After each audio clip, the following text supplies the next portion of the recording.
I am the Ascended Master Jesus Christ, and I come to give you the third installment in our series of discourses on Christ discernment and the four lower bodies. This, of course, is about the mental body, Christ discernment at the mental level. Now, we have for many years, in fact, over 15 years, given you very profound, very elaborate teachings about the duality consciousness, the dualistic way of looking at things, of polarizing any issue, the epic mindset, and many of these illusions that the fallen beings have been using to prevent people from having and exercising or expressing Christ discernment at the mental level. At the emotional level, they try to pull you into some kind of emotional reaction. And at the mental level, they also try to pull you into a mental reaction, an intellectual, reasoning, logical reaction, where you also enter into a matrix, a vortex that pulls you in a certain direction. Now, you may look at history and you may find many, many examples of false ideas spread by the fallen beings. And of course, you can use our teachings that we have given to expose many of these, and you will gradually, when you do this, build an insight. You will build a certain intuitive sense of how the fallen beings use the dualistic mind to fool people. We have said that the essence here is that the dualistic mind can be used to prove or disprove anything. Even the intellect, the analytical mind, can be used to disprove or prove any viewpoint that you want. And we have also explained that the reason for this, apart from the density of the collective consciousness, is that planet Earth is designed to be a reality simulator. It simulates reality because whatever you want to believe, you can find some kind of intellectual proof that this is right and is some ultimate truth. And it is this belief that you have some ultimate argument or truth that gives you the sense of reality. You are having an experience, and it is a subjective experience, but you experience it as real. You think that you are not having a subjective viewpoint, but some ultimate truth. So let me begin here by making a statement that would shock some of our students from previous dispensations. The fallen beings are very, very good at giving you the impression, the belief, even the absolute conviction that you have a superior or ultimate truth. Whereas the Christ mind never gives you the experience or the sense that you have an ultimate truth. And why is this? Because the Christ mind is the mind that is designed to maintain or reestablish unity between the Creator and its creation. When the Creator decided to give individualizations of itself free will, unrestricted free will, the Creator knew and foresaw that you could use this free will to go into the duality consciousness and create a set of beliefs that you were absolutely convinced were real. And the Creator foresaw that when you are trapped in this kind of a mental box, as we have called it, or a perception filter, there is nothing inside your mental box that will help you ultimately escape the box. Once you have stepped inside of that mental box where you feel that what you experience is absolutely real, what could challenge it? What could get you out of it? Well, nothing inside the box, so only something outside the box.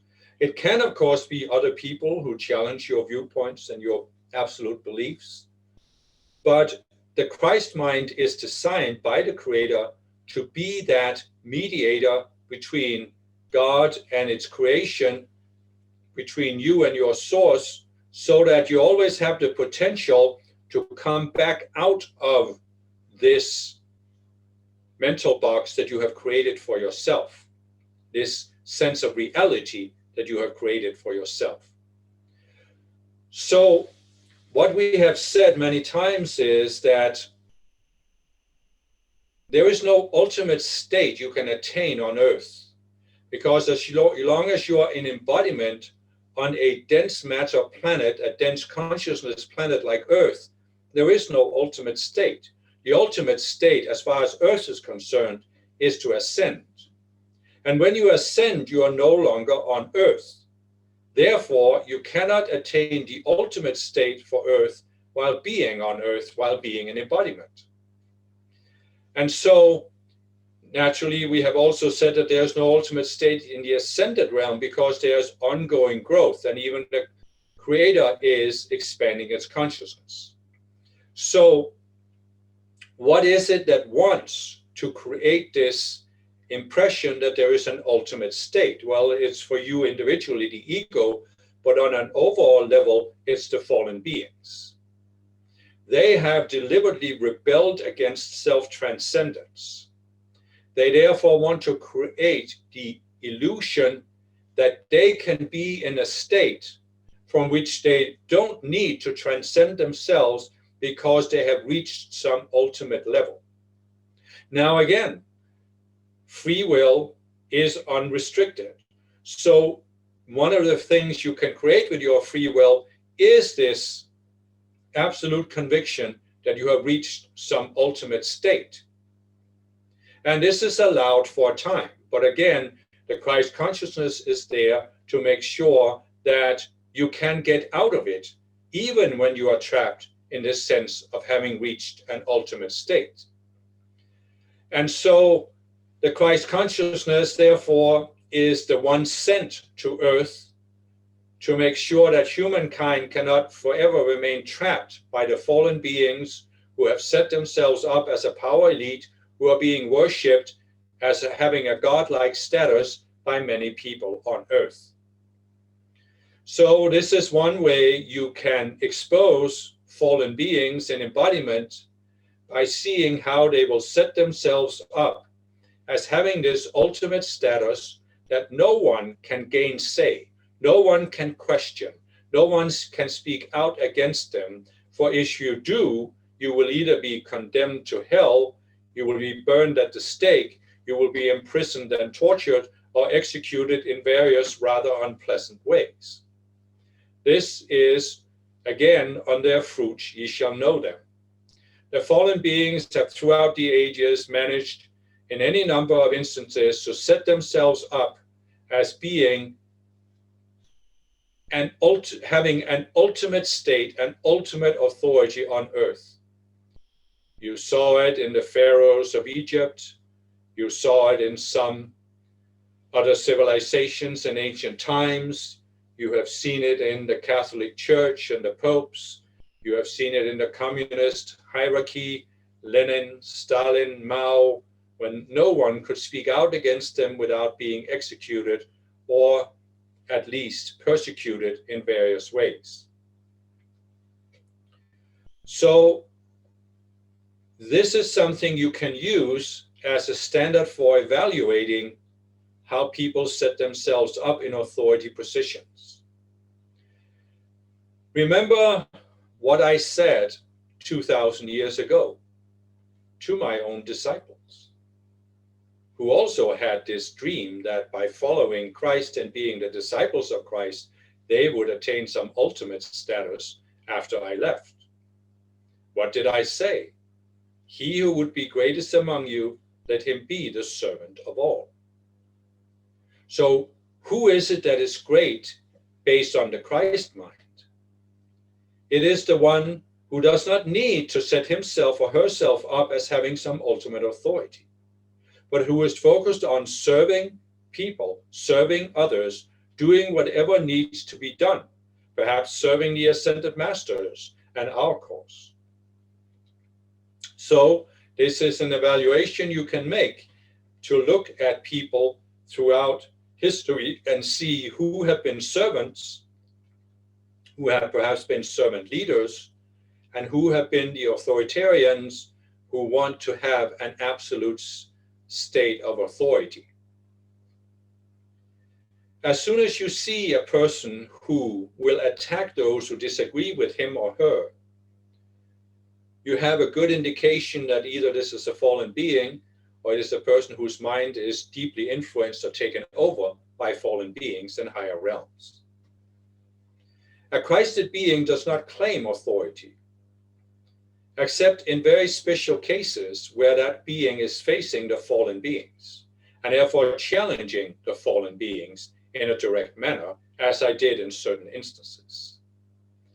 But otherwise, when you are dealing with the people as a Christed being, you are not claiming ultimate authority, you are not threatening people, you are not bullying people into accepting what you say. You have no need to, because when you have a higher level of Christhood, you know why you are here. You are here to serve others. You are not here to elevate yourself to any particular status or authority. What could a Christed being possibly want with having authority on earth? Why would a Christed being need people to follow or obey or worship him or her? When you have attained a higher level of Christhood, you know who you are. And therefore, you are perfectly aware why you are on earth. It is not to elevate yourself. It is actually to serve, and in serving, demonstrating that you are overcoming your lower self. You are overcoming those lower selves that are narcissistic, self-centered, egotistical. And so this then leads into the next level of Christ discernment, which is the discernment at the identity level. The fallen beings are absolutely convinced that they are special beings. They have a special status, and some of them are even convinced that the highest God of the universe has given them this status, has given them the authority to rule this world, what I call the prince of this world, who thinks that he is the ruler of this world and that God has given him that authority. There are even some old Gnostic teachings that say that there is a demiurge and that God has given the demiurge the authority to rule on earth. Well, this is an illusion that springs from the mind of Antichrist. For God has given free will to all beings on earth, and when all have free will, how can there be one person who is an unquestionable authority? What need is there of authority if there is respect for free will? So why would God set up this sense of authority when God has given all beings free will?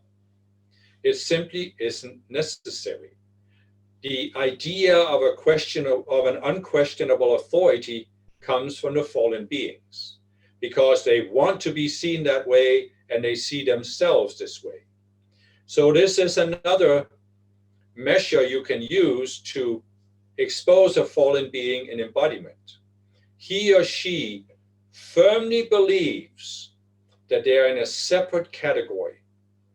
They are separate from most, if not all, other people. You will see some of the dictators of history who have believed this way. Hitler, Mao, Stalin, Lenin believed they were superior. They were to all other people. They knew better than all other people. And therefore, they were instantly seeing that those who did not submit to them, who did not worship them, who did not agree with them, were enemies, and they were treated as enemies, and they were instantly put down as enemies. When you see a person behave like this, you know again, you are dealing with a fallen being, or one whose mindset our mind is completely taken over by the fallen beings. And therefore, as an Ascended Master student, you obviously do not want to follow this person. Certainly not if you want to attain Christhood. You do not attain Christhood by following anyone, but especially not a fallen being. So, what is it that the fallen beings do in order to fool people at both the mental and the identity level? Well, there are slight differences. At the mental level, the fallen beings have put out so many ideas that it is extremely overwhelming and extremely confusing. So they partly attempt to make people feel so overwhelmed by all these claims and counterclaims that they don't know what to believe. Then they present themselves as an authority that says, no, we have the highest truth. We have the absolute truth. Therefore, if you follow us, you can't go wrong. You are guaranteed to be saved and enter heaven or enter the socialist communist utopia or the capitalist utopia or whatever utopia they define. So at the identity level, it isn't so much a matter of throwing out all of these viewpoints. But what they do at the identity level is they use the dualistic mindset to create a clear division between themselves and in some cases just a small group of other people, a small elite, and the majority of the people. They portray this idea that humankind can be divided into at least two separate divisions or classes. They even portray sometimes that this division was created by God, defined by God, or in a historical process of necessity or whatever. Nevertheless, the point is, when you see those who divide humankind up into two separate classes, where one is a privileged elite and the majority of the population can never, ever rise up and become part of the elite, then you know you're dealing with a fallen being or one who is an instrument for the fallen beings. It can be no other way. The Christ consciousness knows that all human beings are sons and daughters of God. Therefore, there cannot be one person, be he called Jesus or something else, who is the only Son of God, or who was God from the very beginning.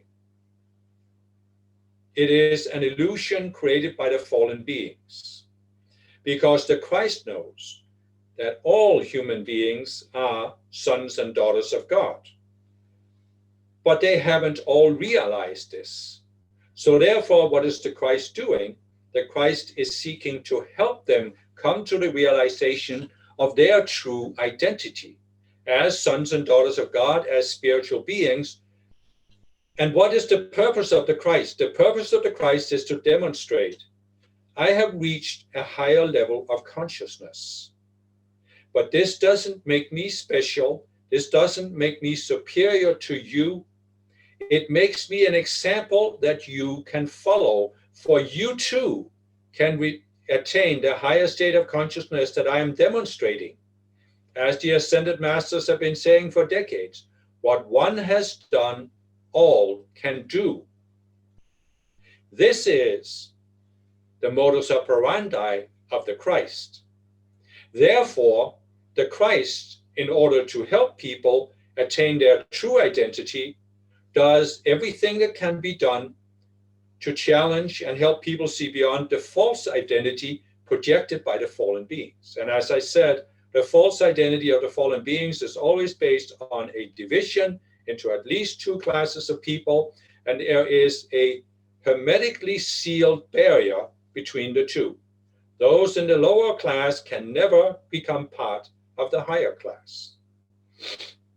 And so this is what the Christ sees. The Christ sees the unity beyond all human divisions, and therefore does not fall into the trap of validating divisions, validating some human being who claims to have authority, or following a human being who has authority. So you understand what I have been trying to say here. There are levels of Christ discernment. The lowest level is the physical, where you evaluate people's actions. The next level up is the emotional, where you evaluate whether someone is trying to pull you into an emotional vortex. The next level up is the mental, where you evaluate whether someone is trying to pull you into being sucked into a mental vortex where you end up believing in some ultimate truth, ideology, or authority. And then at the identity level, there is the vortex of pulling you into accepting that you have a lower identity, and therefore you do not have the potential to attain the Christ consciousness. And you especially do not have the potential or the authority to challenge those in the higher class. So, based on this, you have a certain foundation. If you feel that there's one of these that you have difficulty with, then you can use our tools to purify that particular one of your four lower bodies, challenge the illusions you have, and rise above it. We have given many invocations for purifying the four lower bodies, and you can use them as well for this purpose. So, with this, I have set a foundation. And what I want to do now is comment on something that is a question that many people have asked themselves, and that certainly all Ascended Master students should be asking themselves. And the question is this: is it possible that two people can each have Christ consciousness, but can disagree on a specific issue?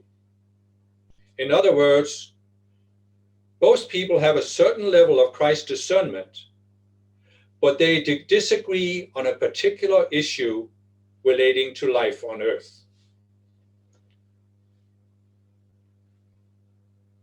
Is this possible? Well, let us explore this question. What have I been saying in these dictations today, and what have we been saying in the invocation that you have been giving now 3 times at least? Have you noticed what is being said in this invocation? We have said that there are levels of Christ discernment. We have even said that there is a level of Christ discernment for each of the 144 levels of consciousness.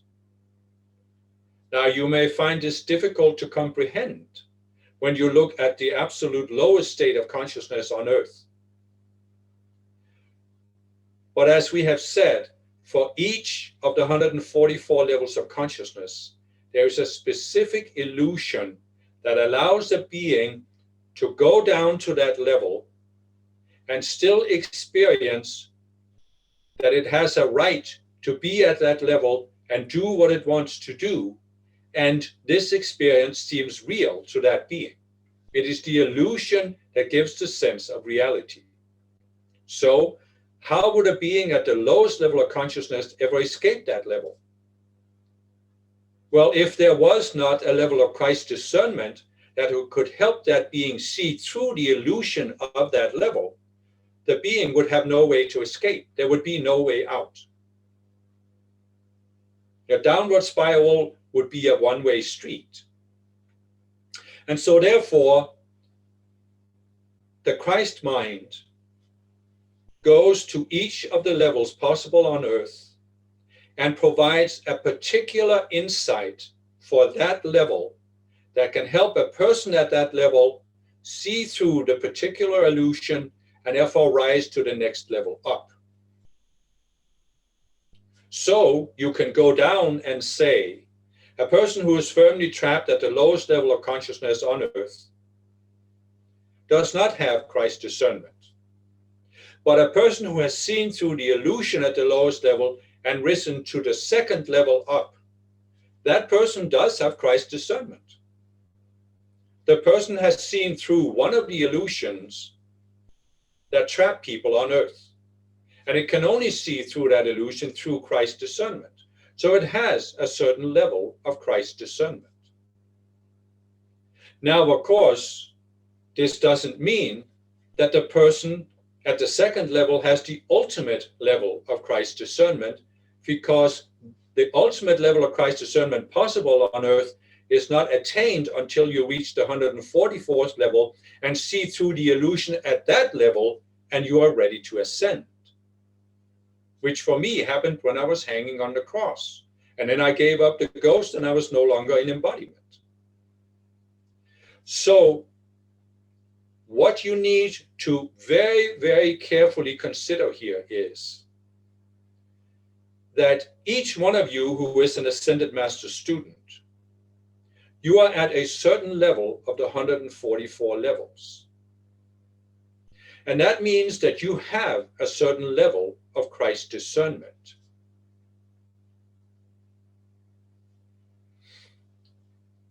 But what you have at your level is not the ultimate level of Christ discernment possible on earth. And this means, as we have said now several times, you cannot allow your ego to make you believe that what you have is the ultimate level of Christ discernment. I know this is a difficult process, a difficult balance to walk, because we have also talked about the need to recognize that you have walked the path for a long time, you have made progress, and you have come to a level where you have a certain level of Christhood. And you cannot deny that Christhood. This messenger several years ago was asked during a conference in Korea whether he considered himself to be the living Christ. And he said yes. And he explained that if he didn't say yes, he would be denying his Christhood. But he never for a moment attained the idea in his mind that he had reached the ultimate level of Christhood. And it is very, very important that all of you do the same. Because if you do not do this, you will fail the second challenge of Christ. You will fail the second challenge of Christ. Did you hear me? You will fail the second challenge of Christ. And what is the second challenge of Christ? It is the one Peter failed, and I said to him, "Get thee behind me, Satan." What did Peter try to do? He tried to pull the living Christ into his mental box and validate his mental box. And that is the consciousness of Satan. And that is why I rebuked him. Did Peter get it? No. Have the vast majority of Christians understood this point? No, of course not. That is why the Catholic Church is based on, to this day, the consciousness of Peter, and thereby the rejection of the living Christ. And that is why the living Christ has no chance of appearing in any context in the Catholic Church or any other mainstream Christian church. So you need to recognize here that you can easily have two Ascended Master students. Let us just say here that one is at the 70th level of consciousness and another is at the 80th level of consciousness. They both have a certain level of Christ discernment. One of them is firmly convinced that the truth is this particular side of an issue, and the other is perfectly convinced that the truth is the other side of that same issue. Each of them can believe, but my position is based on my Christ discernment. My inner Christ discernment, my intuition, my Christ self, the Ascended Masters told me this is the way it is. And so they are firmly convinced that they are right and the other person is wrong. How do you deal with this situation? Well, many people in past dispensations of the Ascended Masters, past organizations we have sponsored, have not been able to deal with it at all. They have ended up in a disagreement that caused the two people to see each other as enemies and walk away from each other. Now, what have I explained here? That Christ sees beyond all human divisions. So, if you believe that you have a certain viewpoint that you received as a result of Christ's discernment, but at the same time you see yourself as being opposed to, perhaps an enemy of, another person who has the opposite viewpoint, then you do not have the higher levels of Christ's discernment. For if you did, you would be able to see beyond these outer divisions and see that there is something that is far more important than this particular issue. And so let us not dance around the issue anymore. Let us take the most obvious example that is up in times right now. The election in the United States and whether Donald Trump or Joe Biden would become president. As some of you have pointed out, this has divided Ascended Master students.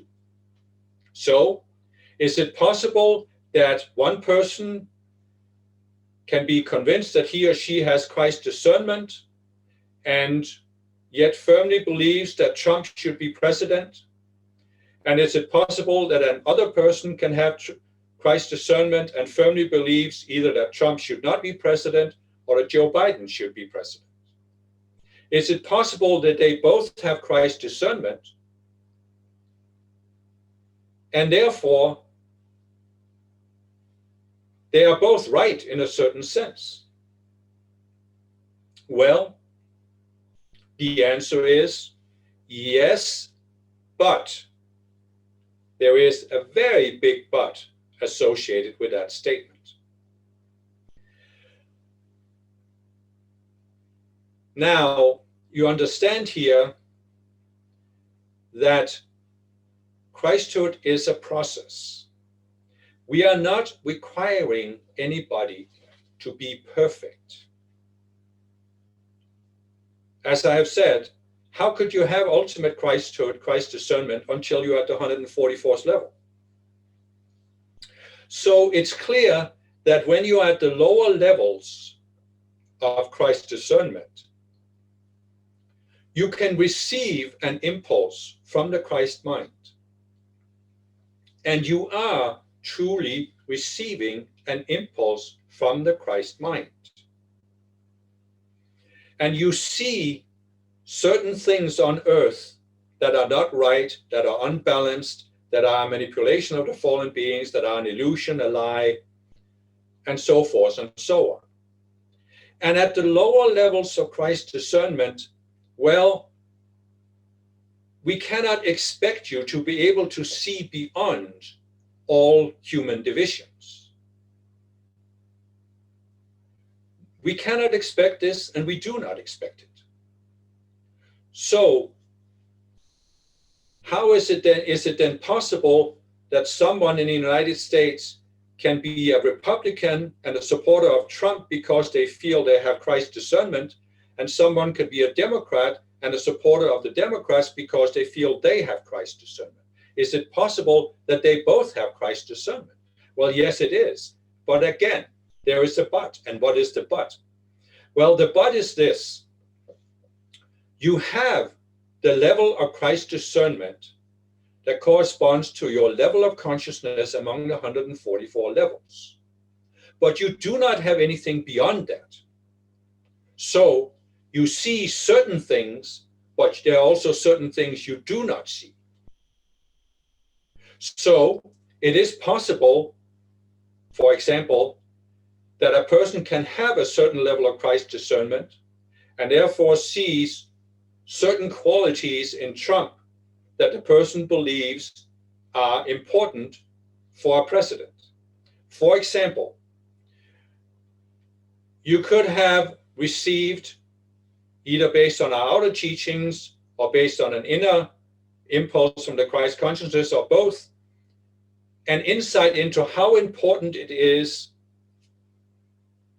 to overthrow the power elite, to overthrow the establishment, the political establishment that just wants to maintain status quo and is not open to the kind of changes we are talking about. You could have received an impulse from the Christ mind of how important this is. But did the Christ mind tell you to support Donald Trump, or that Donald Trump was the only one who could overthrow the power elite? Well, no, the Christ mind did not tell you this, because that would have been what? It would have been reinforcing man-made divisions. So what happens is that because there are certain illusions you have not seen through, you are, as Paul said, seeing through a glass darkly. And so you receive an impulse, and it is a correct impulse, a valid impulse from the Christ mind. But in your own mind, perhaps even at the identity, mental, or emotional level, before it reaches your conscious mind, that impulse receives a certain coloring. And therefore, in your outer mind, based on the illusions you still have that you have not seen through, you feel that the impulse from the Christ mind has validated some outer belief that you have. This is what happened to Peter. It has happened to numerous people, innumerable people throughout the ages. Many, many people have had some valid impulse from the Christ mind, but have then used it, in many cases subconsciously, to validate a belief in the outer mind to which they are very attached. So it is possible that you receive an impulse from the Christ mind. It is necessary to challenge the power elite. And then you see that Donald Trump is challenging the power elite, is speaking out against them. And then you reason with your outer mind, this is exactly the leader that the ascended masters want. You might even reason, as some fundamentalist Christians have reasoned, that he is the one sent by God to set America right. You understand? Even some of these Christian leaders have a certain level of Christ discernment, but it is again not the ultimate level. So is it possible that another person could have received an impulse from the Christ mind that says, it is important to overcome the power elite mindset that says they are better than other people, and therefore create a more egalitarian society in the United States? And then the person might reason with the outer mind, but only the Democratic Party is talking about doing this, only they have the will to do this and a policy to do this. And therefore, the Democrats are the ones who can bring change to America. Again, this is possible, that there is a valid impulse, because as we have said before, it's not so that one party has all the correct answers and no wrong answers.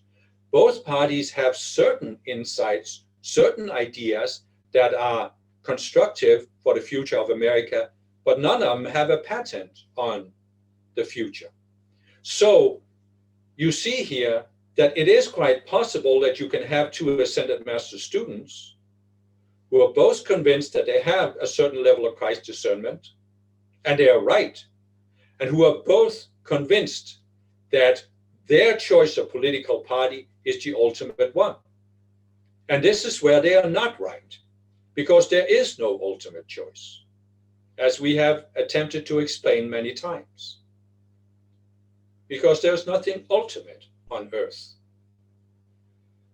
So you see here you can receive a valid insight from the Christ mind. But you can color it at the identity, mental, and emotional level, so that by the time it reaches your conscious mind,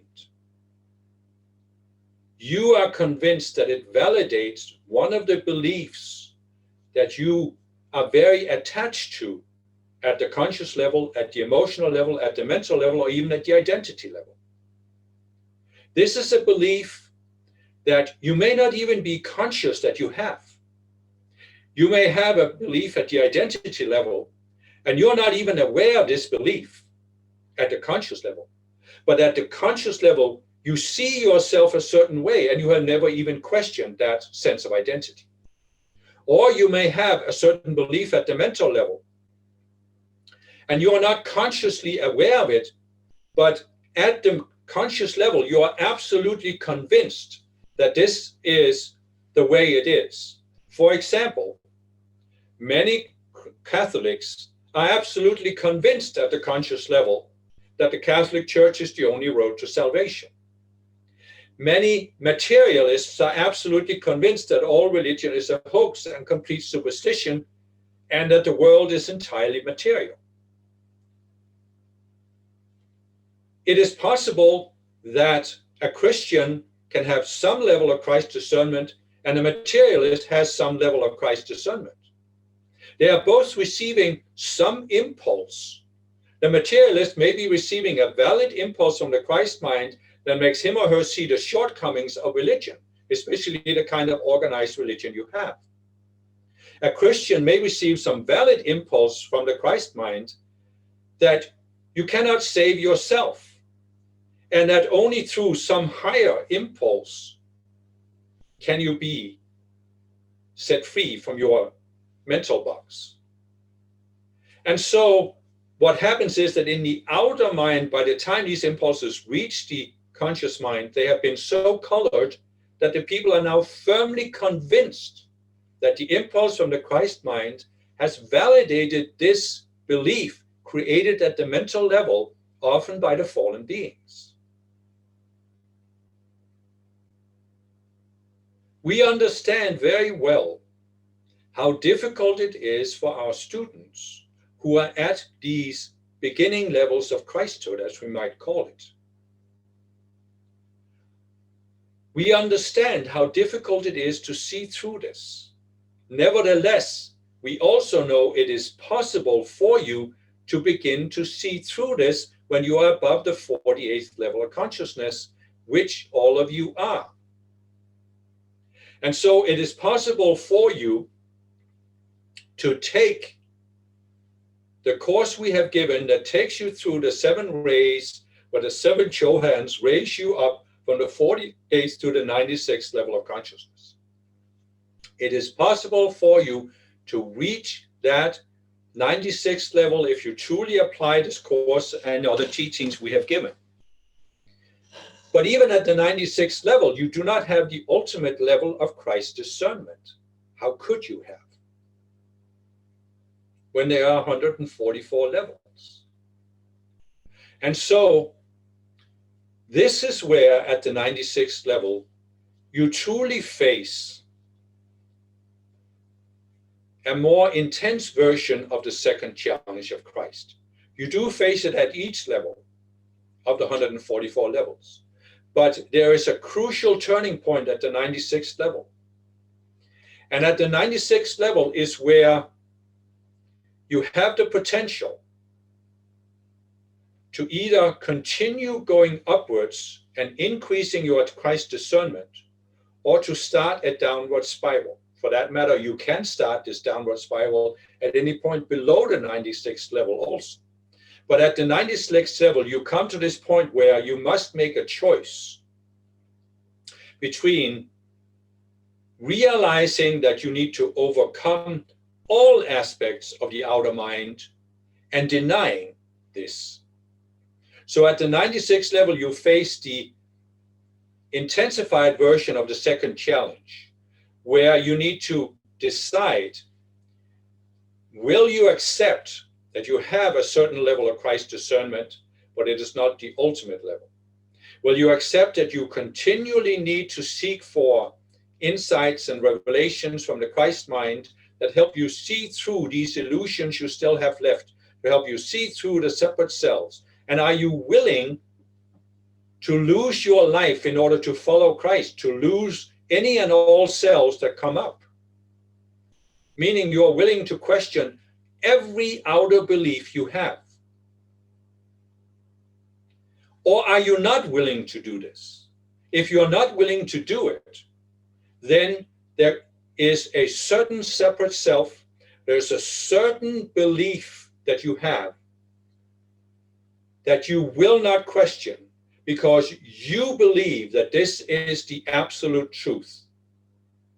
This is, as Mother Mary said in the definition of fanaticism, a viewpoint that could not be expanded upon, a truth, an insight that could never be expanded upon. This is what you believe. And so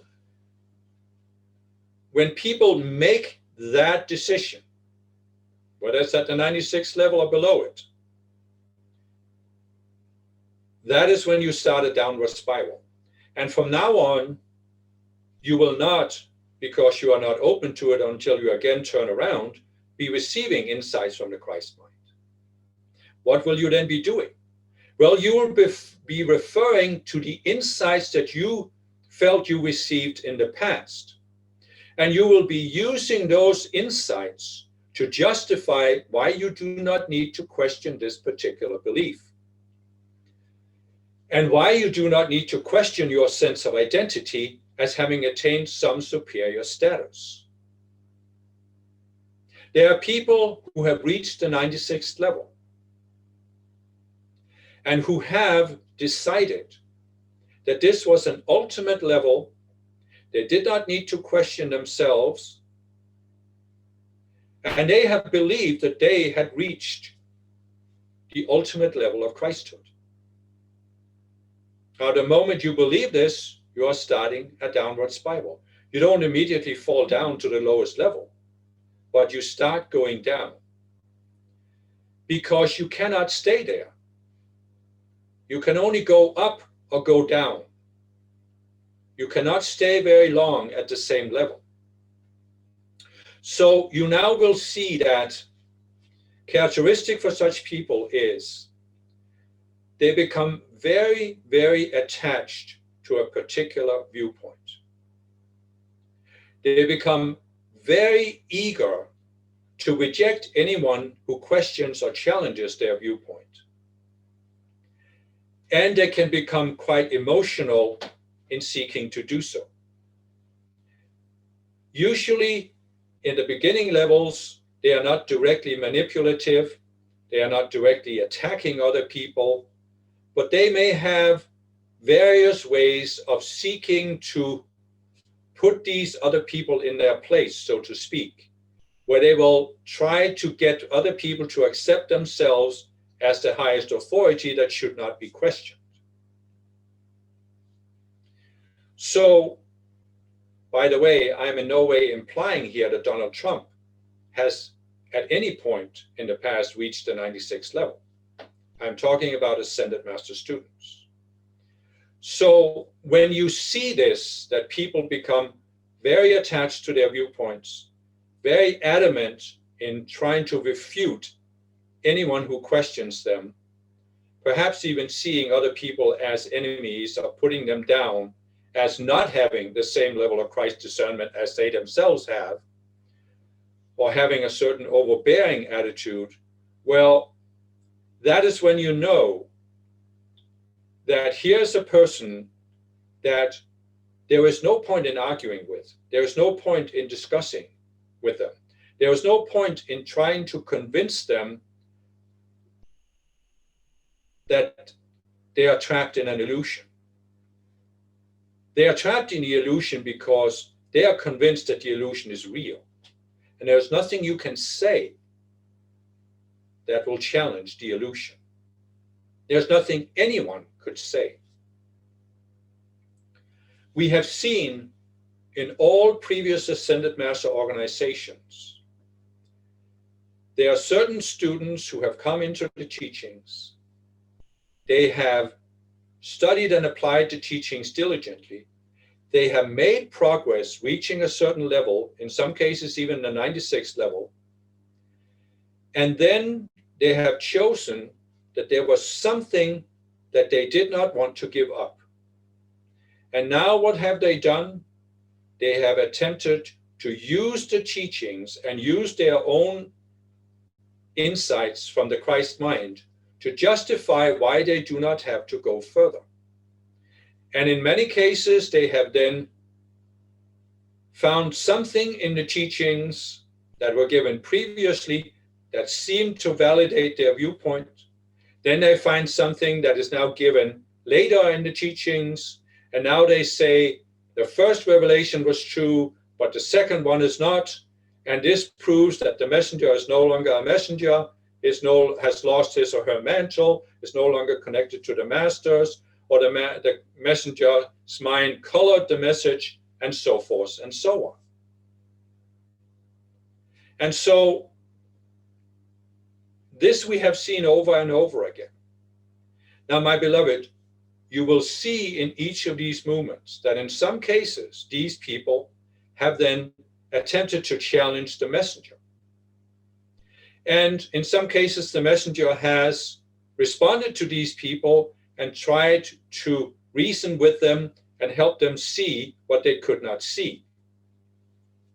But in virtually all cases, what has happened is this: even though these people at a certain level of their past accepted the messenger as an authority who had a higher level of Christhood than themselves, they have now come to this point where they believe they have reached the ultimate level of Christhood, and therefore they no longer recognize the messenger as an authority. They no longer recognize anyone as having a higher level of Christhood than themselves. Well, perhaps the ascended masters, but they are convinced that we would agree with them in what they are saying. And so what we have seen here is that even the messenger could not help these people snap out of their illusion. So what I'm trying to say here is there is little point in you thinking that you can help these people snap out of their illusion. There's little point in you trying to reason with them, because the likelihood of having success is very, very small. As this messenger realized a number of years ago when he was faced himself with a group of people who challenged his authority, he could not help these people because they would not listen to anything he said. They believed that they were now at a higher level of authority, at a higher level of Christhood than the messenger, and that they could judge whether the messenger was connected to the ascended masters and whether what the masters said through the messenger was really coming from the masters or was not. So once people step into this state of mind, the messenger can say nothing that would make a difference to these people. So he realized, why should I spend my attention on people that I cannot help when there are other people that I might be able to help? Why not spend my attention where there is the greatest opportunity that I can actually help people? And you can take the same stand and you can say, well, I will not reason with these people. I will let them go their way. I will let them do their thing. And I will simply focus on my own spiritual path and increasing my Christ discernment. You see, my beloved, Christ discernment is a process that has stages. We might say here that at the lowest level, the physical level, Christ discernment is about seeing that there is no human action or no human state, such as race or ethnicity or skin color, that defines you. You are more than all of these physical characteristics and divisions between people. At the emotional level, Christ's discernment is ultimately about seeing that you are more than your emotions. you are especially more than all of these emotional vortexes that have been created throughout history. You are more than the emotional vortex in which you grew up and that you were programmed to accept without questioning. But you can question it, you can free yourself from it, and that is when you rise to the next level, which is where you face the challenge of attaining Christ discernment at the mental level. What do you do at the mental level? Well, you see that there are innumerable divisions created at the mental level based on ideologies, religions, political philosophies, materialism, religion, this or that. You have so many of these viewpoints, but you are more than any of these viewpoints, and therefore you can rise above them. And when you rise above them, you see that there's more to you and there's more to other people than these human divisions. This means you're not identifying yourself based on these divisions. You are not identifying others based on them. You do not see other people as enemies. You see beyond. You see the basic humanity, the essential humanity. You see your own potential and other people's potential. So when you come to this level, you realize that whether you belong to this political party or that political party, this does not define you, whether this is in the United States or elsewhere in the world. You come to the point where you realize that you are not a Republican or a Democrat. You are, first of all, a spiritual being who is beyond any divisions on earth. You are even an aspiring Christed being, which pulls you to see beyond all of these divisions. And you can then, when you come up to the identity level, realize that you are not identified based on this party or that party. And therefore you realize that it isn't a black and white issue whether this party or that party is in power. It is not an epic battle between the Democrats and the Republicans in the United States. It is not so that the Republicans will bring America into the promised land and the Democrats will take it to hell, or the other way around. These are just human divisions, human viewpoints. And if you are to fulfill your divine plan and your highest potential on earth, you need to go beyond them. Because as we have said many times, it isn't a matter of people accepting a certain outer teaching organization, even the Ascended Masters' teachings. It is a matter of people coming to accept certain universal ideas, and this is what will raise the consciousness. And you cannot confine these ideas to a particular religion or an Ascended Master teaching or this political party or that political party. Some of these ideas are so universal that they cannot be monopolized by one political party. There are certain foundational principles in the world economy and how the world economy works. They have nothing to do with capitalism or communism or republicanism or democratism. They have nothing to do with these divisions. The law of gravity does not change whether you are Republican or Democrat, neither does the laws of economics. So if you want to create an economy in the United States that is of the people and by the people and for the people, well, the Democrats cannot do it alone. The Republicans cannot do it alone. Perhaps they could do it if they could set aside their differences and come together. But what will ultimately create a better economy is some universal ideas that are not specific to any political party. This is what you see when you go towards these higher mental Christ discernment and identity level Christ discernment. You begin to see beyond this. And therefore you also begin to see beyond that. Is it so important to convince other people of a particular viewpoint? Now, I have said that you should not attempt to reason with certain people, but you could still have a relationship with them. This messenger has a relationship to many people who have no interest in Ascended Master teachings or any spiritual teaching. He has family members who have no real concept of what he is doing. But he's not trying to convince them. He's just having a relationship with them based on what they are able to do, where they are at in consciousness. And you can do this when you see beyond this, and you do not set yourself apart as an ascended master student who is different from other people because you are an ascended master student. But this, of course, is something that I will leave for a future discourse, as I have given you what I wanted to give you in this installment. So you can ponder this as you rest during the night. You can ask to be taken to my retreat over Saudi Arabia, where you can receive further insights and perhaps wake up with a deeper understanding of what I have said. For a few people, what I have said here will be highly disturbing, but for many it will be highly liberating. And I certainly hope that you can all move into this stage of feeling liberated by these insights. For it is, of course, not my intention to condemn or judge anyone, but to liberate all. For that is, after all, what the Christ is here to do.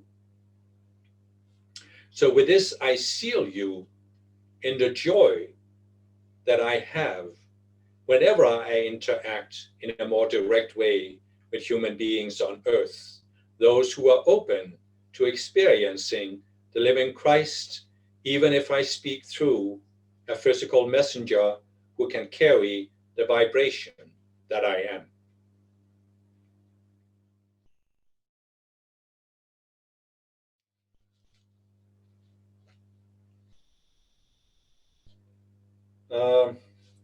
The Masters have released not so many teachings about sexual energy and sexual traumas, whereas this is one of the most difficult topics for people. Can you tell us more about the causes of sexual desires and arousal, how to deal with them, and how to heal sexual traumas?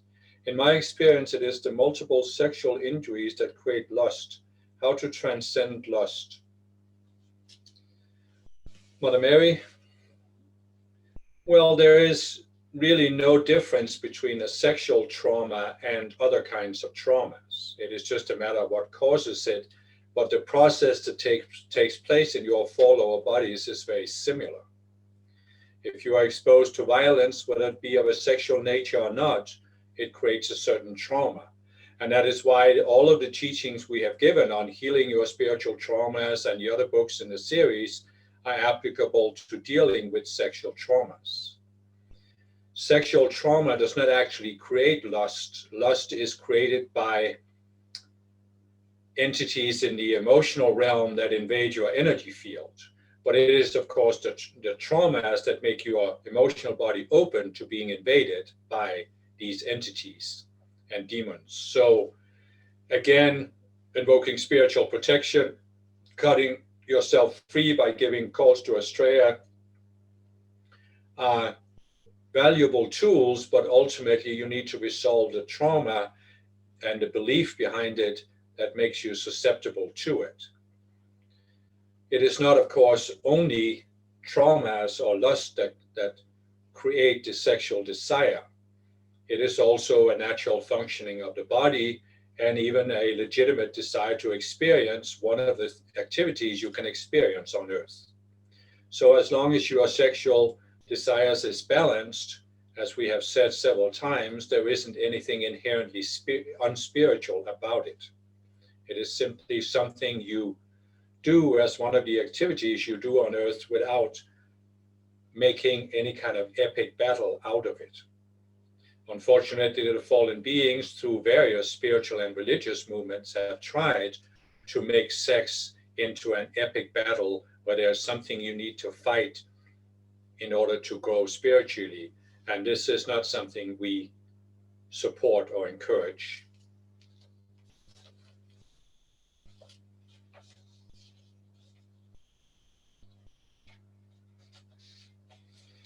I feel like I'm not ready to spend most of my energy and time just earning a living anymore, and I want to devote myself to being an open door for my own presence. However, now I do not see any options for how I could get the means of living by expressing it. And in my country, it is quite difficult to make money. one needs to make a significant effort to earn at least a little money. How realistic is it to manifest an abundant life in the current situation on the planet when you don't focus on making money and can work to raise yourself and all life without worrying about how to make money?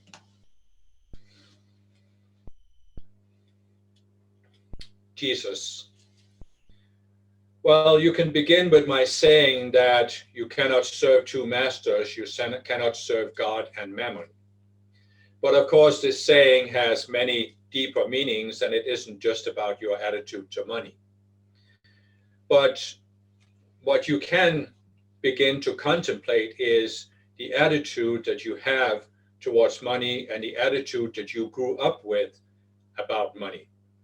In many countries, you have people who are brought up with this attitude that if you are born into a poor family, then you can only remain poor for the rest of your life. And so this is, in a sense, serving Mammon instead of serving God, because you are letting money, or rather the lack of money, define you. The other opposite polarity here is that you spend all of your time and attention on making money, thinking that once you have made enough money, then you can relax, and then you can retire, and then you can be spiritual. So there are many people in all nations, but of course more in the richer nations, who are focusing all of their energy on making as much money as possible.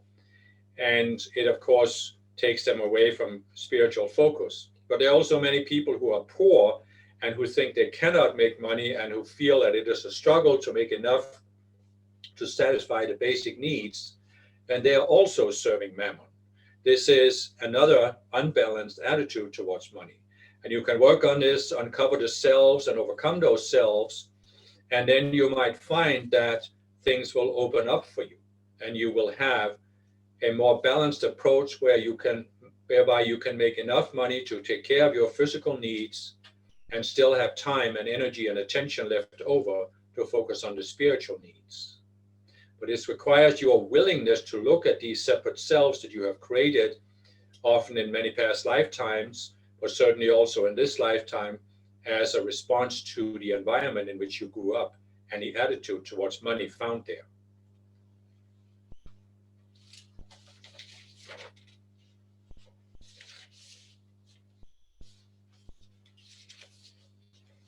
A question for the Great Divine Director. I read somewhere on the Summit Lighthouse website that your causal body is somehow connected to that of Lord Ganesha, who is much revered in Hinduism. I'm an Ascended Master student who has grown up in the Hindu culture, so it is of great interest to me what exactly does this mean. I would like to have a better understanding of your being, as I often pay my respects to Lord Ganesha too, and would like to know your thoughts on this. It would dissipate confusion and maybe help let go of mental images I have created for yourself and Lord Ganesha as well. So the Divine Director. Well, my beloved, we have, both through previous organizations and dispensations and this one, attempted to somewhat bridge the gap between various religions wherever it has been possible. And so we have, in previous dispensations, given certain teachings about the connection between myself and Lord Ganesha. Now, it's important to realize here that you cannot be too literal about these things. You cannot look too much at the specifics.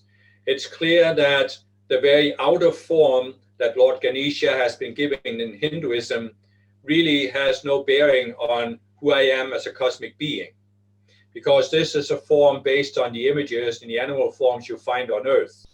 And of course, I am beyond all of this.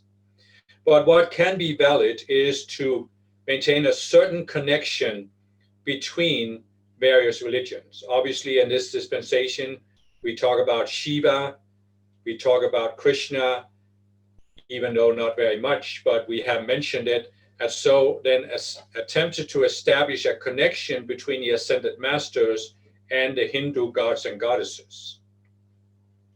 And this is valid enough as an interim stage, but it's clear that we are not really seeking to attract a great number of Hindus, because in order to really step up and become an ascended master student, you need to be willing to look beyond the Hindu religion and its outer expressions. The Hindu religion is a very diversified religion. So many gods and goddesses, so many rituals, so many images, so many customs, that it is literally overwhelming to most people. And so it is a little bit like the Jewish religion that has also become so set in customs, traditions, and rituals that there is very little room for the spirit to enter. And so you can, of course, use these parallels, such as the parallel between Lord Ganesha and myself, the dictations of Shiva and other Eastern masters, Kuan Yin and others, to maybe bridge the gap between various Eastern religions. We have, of course, talked about the Buddha and the Buddha religion, and Gautama Buddha has given many teachings through this messenger. And so it can be valid for people who are open to something beyond their own religion. But if people are still very much identified with their religion, be it Buddhism or Hinduism, then we do not intend to have our students go out and try to convert people to an ascended master teaching. This needs to be something people are ready for at inner levels before they will be open to it. So it is not our vision that we create some kind of movement where people go out and become missionaries, like you see in the Christian churches, where they go out on these missionary expeditions to convert other people to their religion and have them abandon their old one. But of course, there's nothing wrong with people who have grown up in a Hindu environment taking various teachings or rituals such as decrees and invocations from the ascended masters' teachings and still maintaining some customs from the Hindu religion.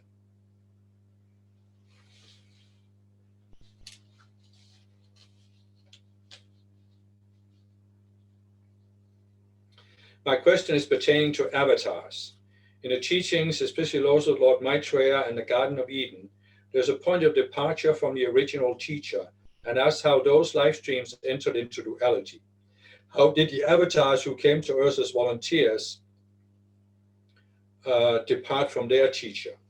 There are teachings and invocations that try to help us intuitively find out what was our original point of departure from the teacher. But I'm not clear whether many avatars would have been around in the Garden of Eden when this happened originally, or does this symbolize a type of veil that they took on when they first descended into embodiment on Earth? I haven't understood this teaching well, and if this has already been given to us, I'm unaware and would be happy to be pointed to the book or teaching. Lord Maitreya, well, my book, Masterkeys to Spiritual Freedom, talks at great detail about what happened in the Garden of Eden, which has traditionally in Ascended Master teachings been seen as Maitreya's mystery school. Now, of course, there are some limitations to this view if you attempt to interpret it literally. It was, for example, in the Summit Lighthouse said that the Garden of Eden was Maitreya's mystery school, and this was said to be the original descent of life streams into embodiment on Earth. In other words, at the very beginning of the Earth. But it was also said in the Summit Lighthouse that there came a point where the Earth was in a downward spiral, and Sanakumar descended with 144,000 from Venus, and the first person to respond to them was Gautama Buddha, and then I, Maitreya, was the second person to respond. Gautama ascended first, and I ascended later. So if you take this with a linear mind and want to put this on a linear timeline, it would seem that it couldn't have been that I could be both the teacher in the Garden of Eden at the first descent of life streams to Earth, and then have ascended as Lord Maitreya later. And this is, of course, correct enough.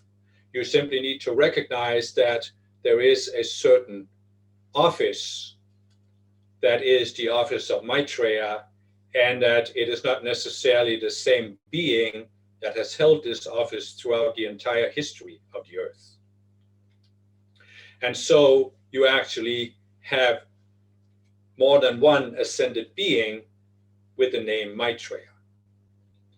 And so the intent behind the book, Masterkeys to Spiritual Freedom, is first of all to reach out to the original life streams that descended to earth.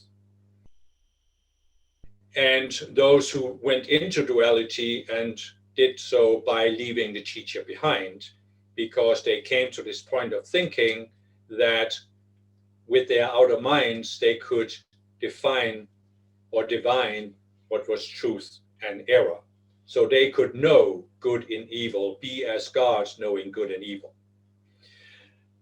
This is not to say that avatars cannot benefit from the book, because avatars have gone through a similar process. It could have happened on a natural planet, and it could have been why the avatars descended to a planet like Earth. It could also have happened after you came to Earth and encountered the fallen beings. You need to recognize here that an avatar who descends to Earth will be prepared. In other words, you will not come from a natural planet and descend directly into physical embodiment. You will descend to the etheric level, where you will enter the equivalent of a mystery school, and you will be prepared there for taking embodiment at the physical level. But the question then is how you respond to that teacher. If you had a very, very strong desire to come to Earth to provide specific improvements and to remove certain problems from Earth or expose certain problems, then you might be so eager to do this that you are not fully listening to the teacher. And therefore you leave the mystery school prematurely because you think you are now ready to go into embodiment. And this is also a departure from the teacher, not exactly the same as the original inhabitants, but similar enough that you can at least benefit from contemplating these teachings.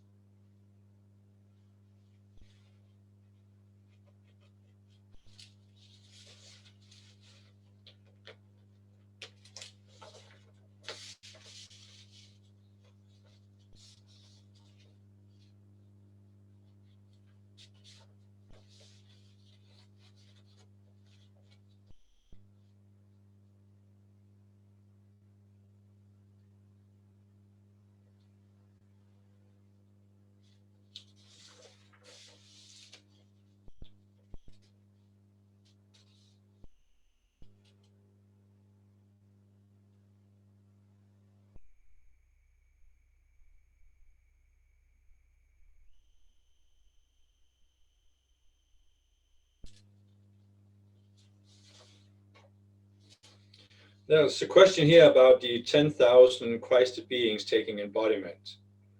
And the person wants a deeper explanation of it, but that has actually been given on the website. You can search on the Ask Will Jesus website, and I think also Ascended Master Answers on Christed beings or 10,000, and you will find some teachings on it.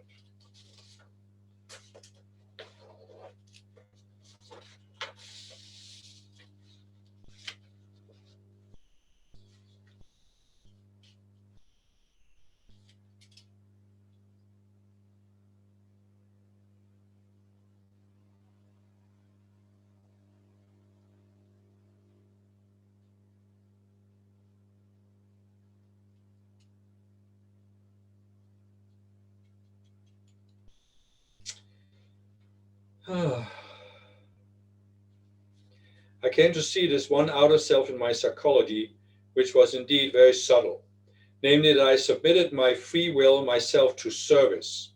The question I had in my mind was always, how can I best serve the world, rather than what do I enjoy to bring forth? It was passive and submissive, a very unbalanced way of service. I think many of the spiritual people probably have this outer self.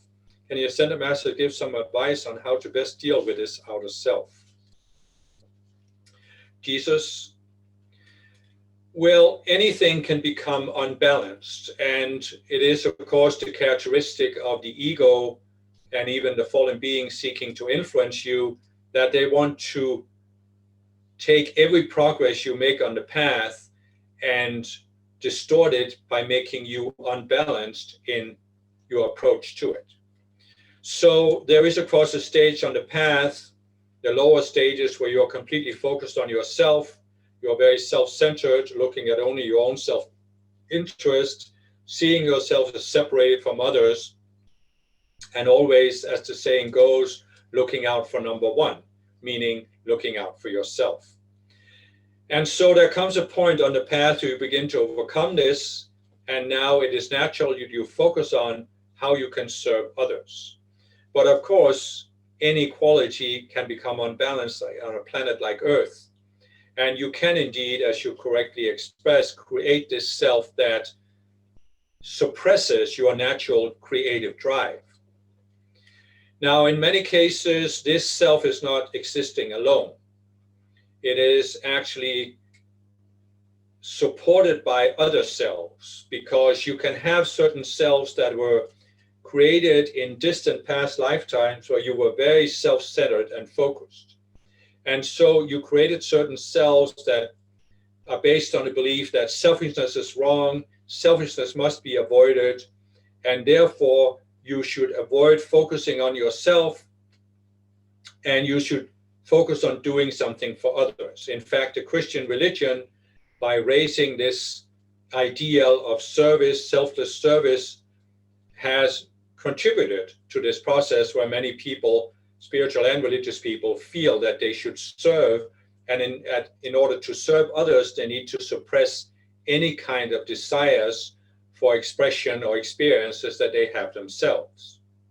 So there are also ascended master students who have felt this way and who therefore have become unbalanced in doing what they conceive to be a service. This messenger himself, in his early years in the Summit Lighthouse, spent so much time doing decrees that he neglected other aspects of life. And as he realized at a certain point, he even used the decrees and the desire to decree to improve the world as an excuse for not looking at his psychology. And so he started looking at his psychology, and by resolving the psychology, he eventually rose to a level where he could begin to give truly selfless service. But of course, even as a messenger for the ascended masters, you can become so unbalanced that you think you have to focus all of your energy, time, and attention on just doing the work, whereas you never allow yourself to relax or enjoy other activities. So this is, of course, something that applies to students as well. And we have attempted to give many, many teachings that talk about the need for balance, so that you find a personal balance where you first of all recognize there may be certain experiences that you have desired to have on earth, and you may not have entirely finished having those experiences. So then it is legitimate to participate in those experiences so that you can come to a point where you feel you've had enough of it.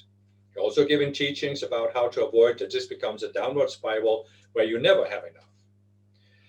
There is, of course, also the issue of creative expression, where your I am presence can have certain legitimate desires to express something on this planet.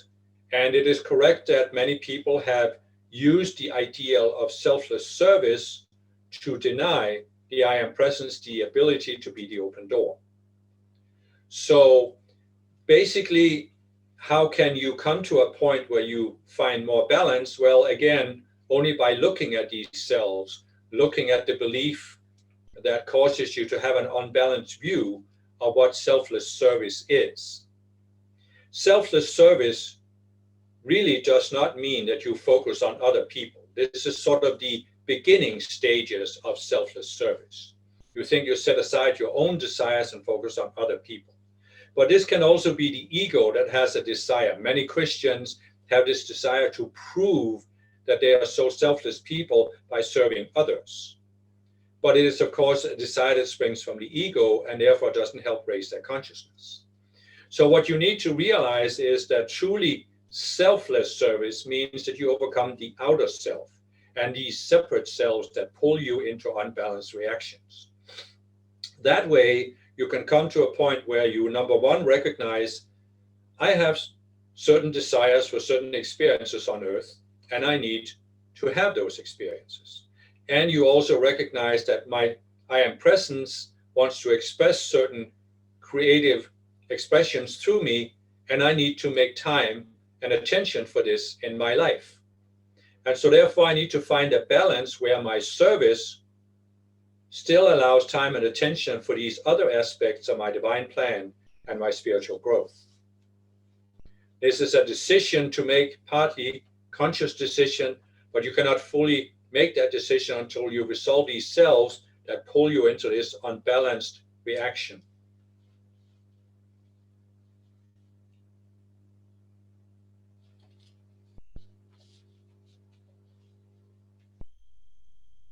Is there a phase on the spiritual path where we experience a shattering of our outer life and norms, where our lives are turned upside down and we experience loss and a stripping away of what we have come to rely on for continuity in our day-to-day existence, where we are forced to rely completely on our Christ self and I am presence to survive and take the next step? Also, why is it that some of us have very extreme experiences on the path, such as depression or mental breakdown, and have great difficulty surviving these experiences and moving on from them? Why do some of us have experiences such as these during our spiritual awakening that we never really get over and have to carry them with us for the duration of our current lifetime? Jesus? Well, again, you need to recognize that you live on a very, very difficult planet. Walking the spiritual paths, especially the path to Christhood, is a very difficult task on a planet like Earth.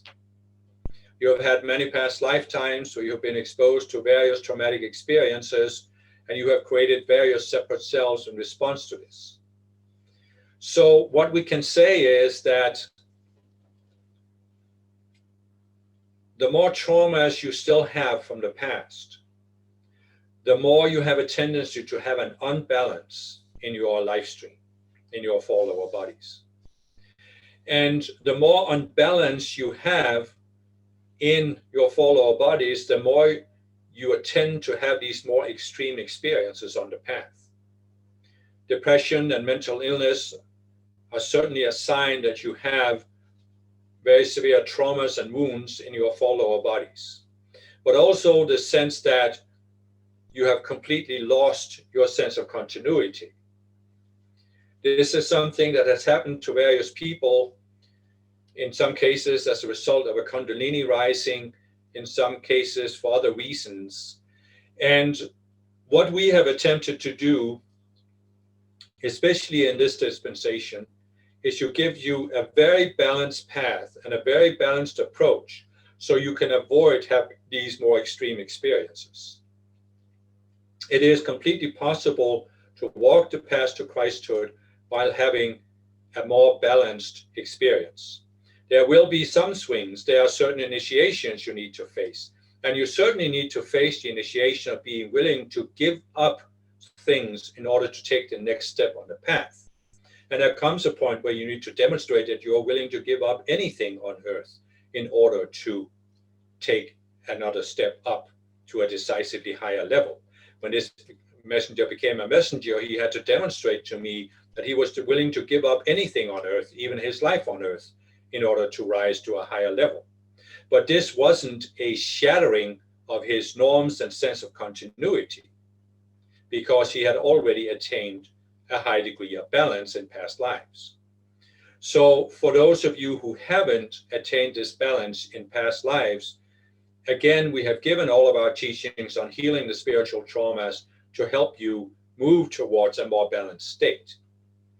It is understandable that people can have very dramatic experiences of a mental breakdown, for example, or depression, and feel like they can never really overcome this in this lifetime. However, this is an illusion promoted by the fallen beings and the collective consciousness. There is nothing you could encounter on earth that you cannot overcome if you are willing to use the tools and the teachings we have given. And willing, of course, also to make the decisions that need to be made of letting certain selves die. There are people who have gone through various traumatic experiences, whether it's outer experiences or psychological conditions, mental illness, and who have built a certain self at the identity level as being a victim of such circumstances, even defining themselves based on these circumstances. And it's understandable that people have created this self, but I must tell you straightforwardly that there comes a point where you cannot make progress unless you confront this self, see it as a separate self, and decide to let it die, so that you can rise to a higher level of identity where you are no longer defined by these past occurrences. Anything in your past you can overcome. I'm not trying to hereby put pressure on people, because I know very well that many people have been severely wounded and it will take them time to heal it. But you need to know that anything that has happened on earth cannot affect your I am presence, cannot affect the conscious you. And therefore the conscious you can be free of it when it is able to make the decision to let it go.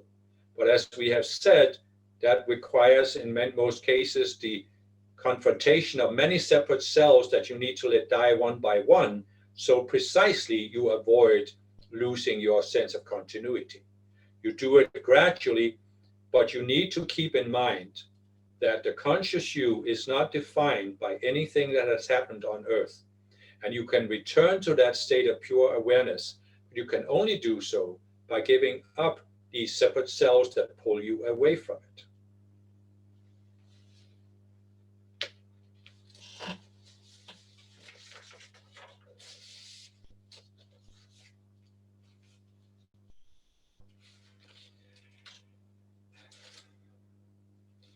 At times I have a feeling which others may experience. It is the feeling of being behind. From a practical perspective, what frame of mind or attention can assist in breaking this state of consciousness or state of mind?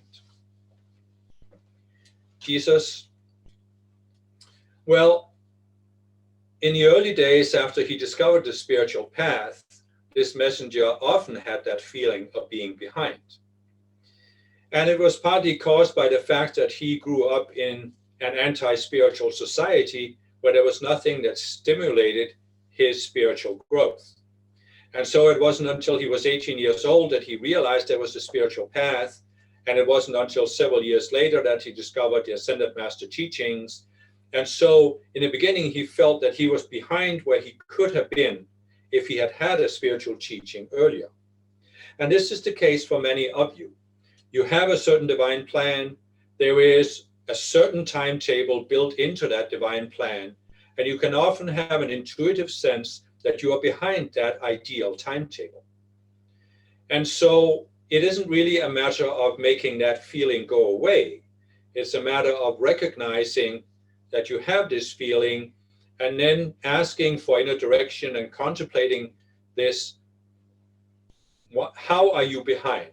What is it that you can do to get back to the timetable you defined in your divine plan? And then you can open yourself up to receiving these intuitive insights from the Christ mind. And you can, of course, give various novenas and exercises and invocations to facilitate this. And then you may well receive these insights if you are open and neutrally asking what you can do to catch up where you yourself wanted to be at this time.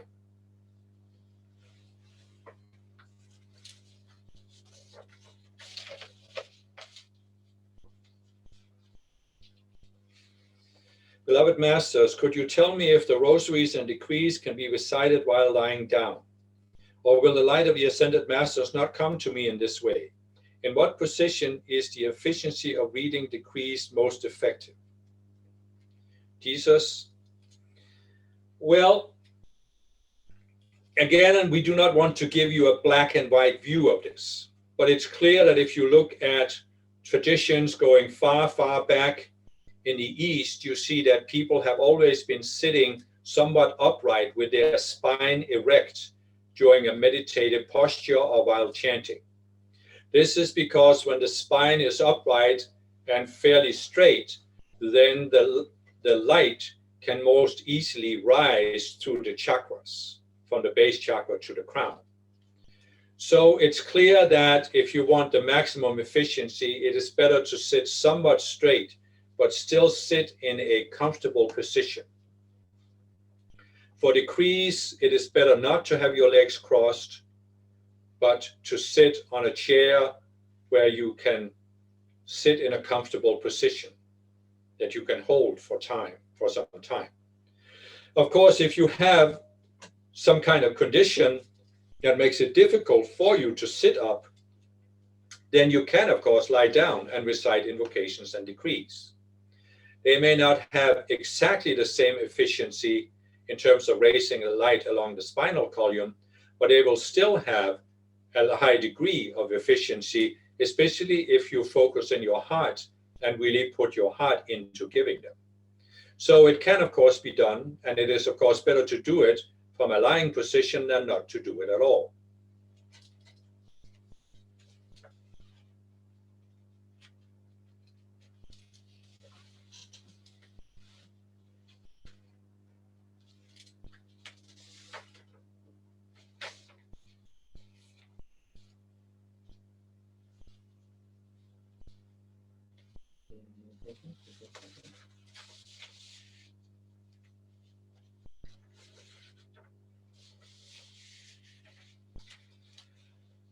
Okay. Can a fallen being become the student of the ascended masters? Jesus? Well, yes, and it has indeed happened to quite a number of them.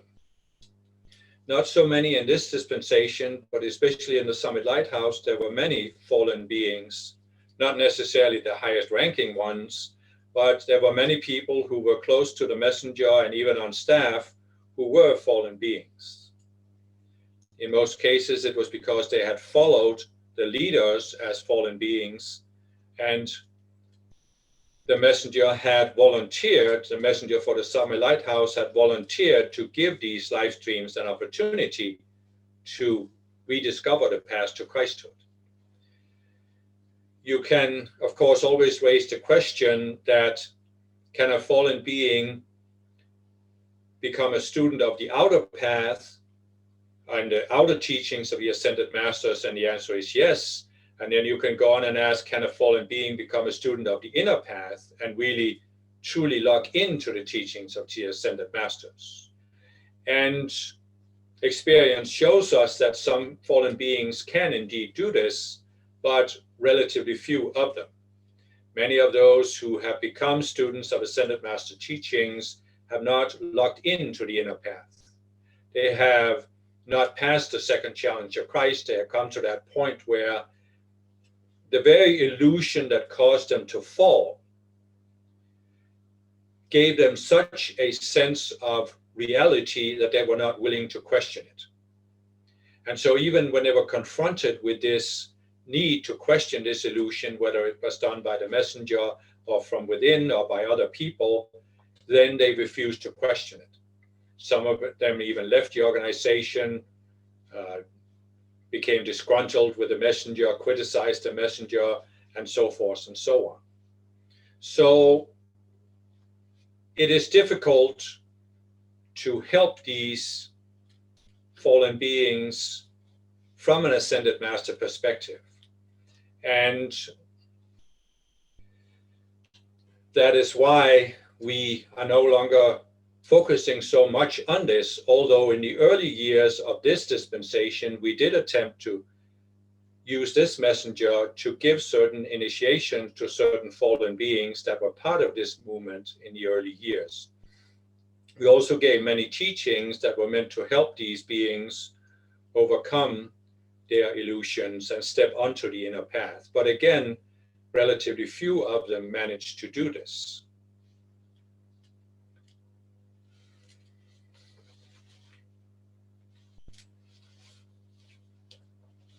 I think we will put aside this bundle and go over to the next one. Oh, we don't have a lot of time, but a little bit. There is a question here to the Masters. Can they give an assessment of the political and economic processes that are taking place in Ukraine? But the Masters would like you to ask a more specific question than that.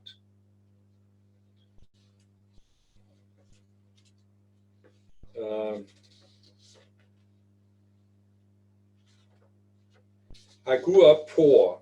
I remember that I didn't have any problem being with other children who were richer than me. However, as I grew up, I started noticing how adults would make me feel like I was less than the other children because I was poor. The more I grew up, the more I did feel like I was less than my peers. I unfortunately accepted that because I didn't have some material possessions, I didn't have any worth. I still suffer from that feeling of unworthiness up to now. I believe, although I study your teachings, that I don't have a lot of money, and if I don't own the most expensive possessions, I don't have any worth.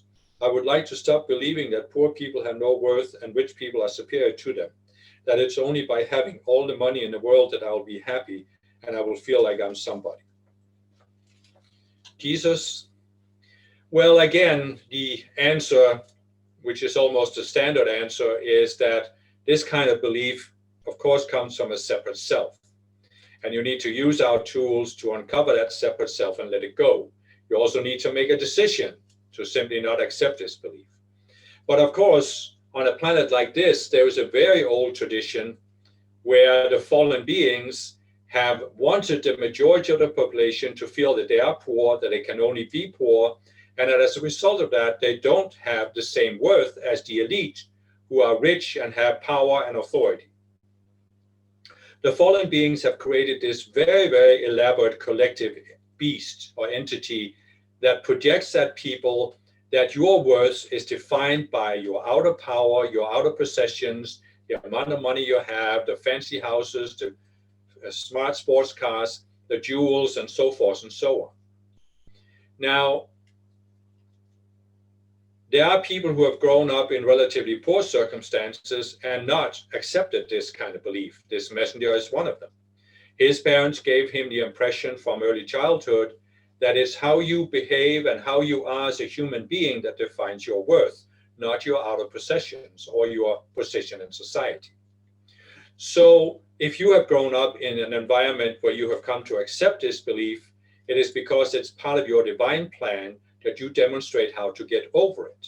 And so therefore you simply need to apply the tools that we have given so you can get over this and then demonstrate to other people in the same situation that this is indeed possible, and here is how it can be done. It's clear from what we have said that when you have Christ discernment, you realize that a person's worth is not defined by the outer possessions, by the amount of money, or by anything else on earth. It isn't your race, it isn't your nationality, it isn't where you are born that matters. All that matters is your inner sense of who you are.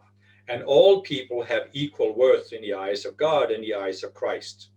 So as part of Christ's discernment, you naturally overcome this belief.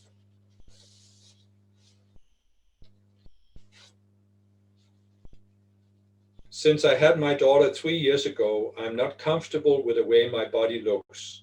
I haven't lost all the pregnancy weight. I eat now more than I used to, although I have stopped breastfeeding 2 years ago, and I'm wondering if I'm being realistic to want my pre-pregnancy body back. Is that possible? Mother Mary. Well, my beloved, some women have, of course, managed to do this. Some have had to go through a rigorous regimen of diet and exercise in order to do so. And so I do not want to give the impression that it isn't possible at all. But for the majority of women, it just isn't realistic because their body changes as a result of the pregnancy. And therefore, even though you make an effort with diet and exercise, you will never really get back to that level that you had before you became pregnant.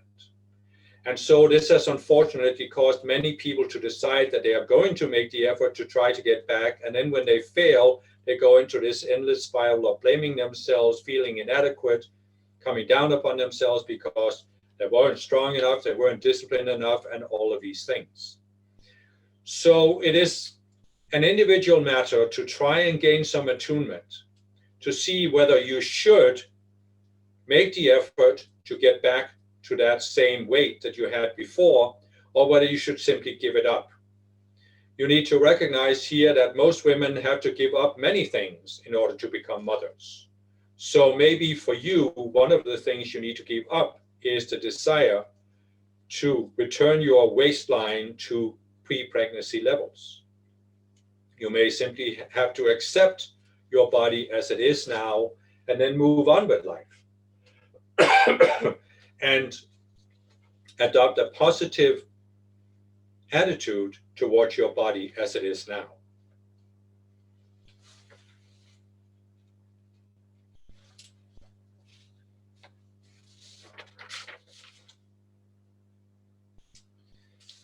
Okay, Master Jesus, the website of the World Economic Forum, that's the Davos forum that we talked about earlier, provides undeniable proof that Power Elite plans transhumanism for mankind.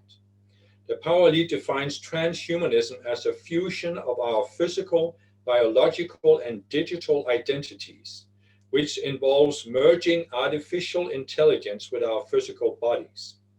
Right now, the Power Elite needs to manipulate our perception to control us. But if they succeeded in merging our physical bodies with artificial intelligence, then they will be able to control us directly. The manifestation of transhumanism would enable the fallen beings in the identity, mental, emotional, and physical realms to effectively take the free will of human beings away and control them as they see fit. Will the fallen beings succeed in the manifestation of transhumanism? Could you please confirm if David Icke, who has been warning about this for 30 years, is correct? Jesus,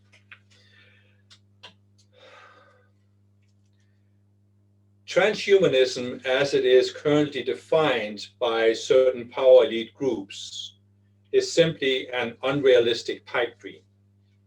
It is based on a materialistic outlook on life that simply isn't in accord with reality. You are not materialistic beings, and therefore you cannot merge these so-called identities into one and create a being who can function. Artificial intelligence cannot be implanted in humans. Why would it need to be when you have natural intelligence that can be developed to ever increasing levels? And so this is not to say that there aren't certain Power Elite groups, even some well-meaning people who believe in this and that this is the future of humankind. But it is simply not a realistic dream. It is not something that you need to worry about or make calls on, because it simply cannot be done as they envision it right now. Now, this is not to say that there won't in the future be certain technologies released by Saint Germain that will seem somewhat similar, but that are really not what these fallen beings can envision. And so again, it isn't something you need to worry about or make calls on as an Ascended Master student.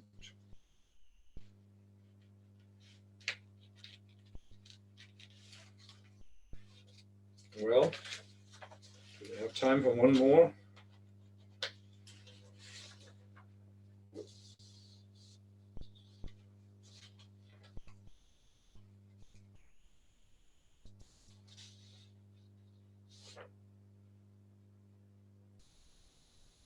Try to find one that seems relatively short.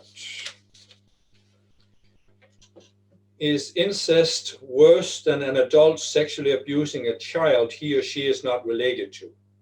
What can survivors of sexual abuse do to transcend the sense of unforgiveness, the sense of resentment, the self-hate, the sense that it's the worst thing that could happen to a person? Mother Mary, well, it depends on what you mean with is it worse. You could say that from a certain perspective, it isn't worse because both are acts of violence. And any act of violence is a violation of the free will of the child. But of course, there is a psychological aspect in that if you are violated by a person you trusted, then this can create a deeper psychological trauma. And so, again, I know that we sometimes sound repetitive on this, and I do not want you to get the impression that we are insensitive to people suffering. But whether you have been sexually assaulted by a family member or a stranger, this has created trauma. And as all traumas, the effective way to heal them is to use the tools that we have given. This isn't to say that you couldn't also benefit from various forms of therapy that are available today. And so I'm not saying that you should exclusively use our teachings and tools, but you certainly can use the tools for healing spiritual traumas to deal with this issue as well.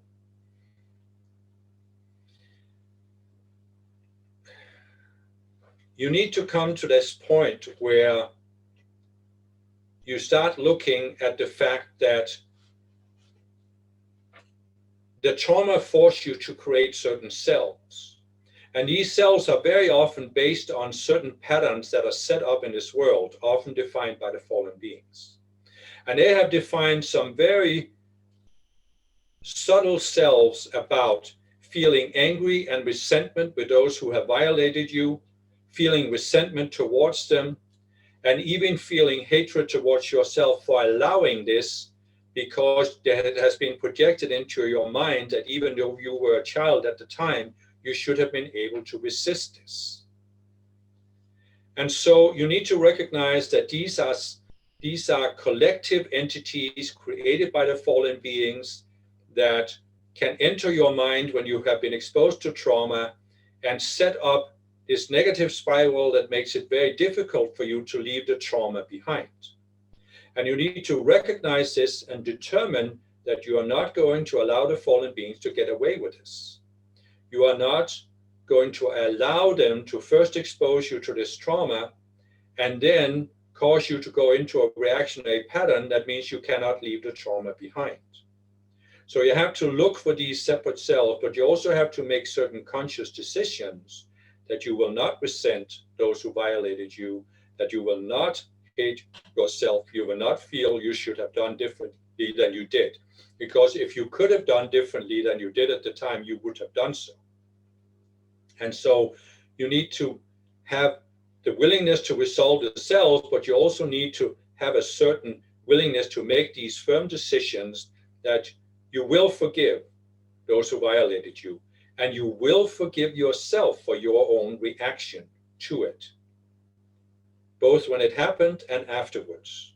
You will forgive, you will let go, you will let the selves die, and you will move on, because as Jesus just said, there is nothing that could happen to you from earth that you cannot overcome if you are willing to stop identifying yourself with it and return to the sense of being pure awareness coming from the spiritual realm into embodiment on earth.